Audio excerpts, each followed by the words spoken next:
özlemlerim var. Ben dağ adamıyım, kentlere yabancıyım. Benim köyümde yanık teze kokusu eser. Türküler söylenir pınar başlarında güneş.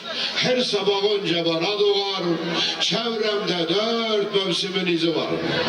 Arkamdan ıslak mendili sallayan, bana inanan, bana bel bağlayan, uykusu yetik anamla babam, bir de sevdalım var.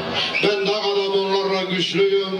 Sevgi şehir kızı günü derken biz yaşamı yarınlara sakladık. Ben unutulmuş köylerimde yağmur bekleyen, toprakların çilekeş insanıyım, kentlere yabancıyım. Sen ki kentlerin süslü kızı dağ adam aşkı bilmez demişsin. Biz yanık tenli, nokta benli güzelleri biliriz. Şehirler sevmeyi bizden öğrendi hakızım. Aha birivanla şuvan, aha demo zili, yanlış anlatmışlar bizi. Dağlı'nın sevdası destanla biter, bizim sevdalarımız bize yeter. Bana güzel sevda olur mu ya?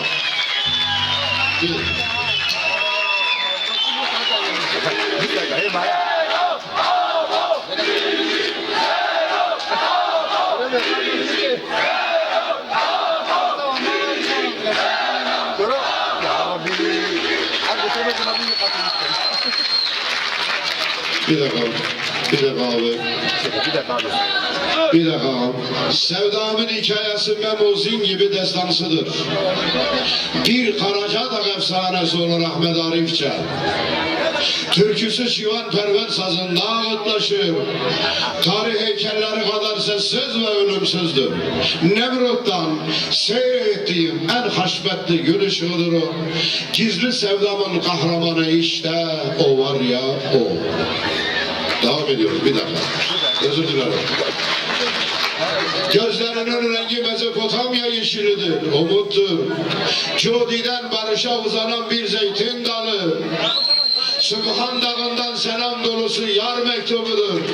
Turuslarda yaşar Kemal'dan bir aşk romanı. Abi Musa'dan bir dağ masalıdır o gizli sevdanın kahramanı. İşte o var ya o.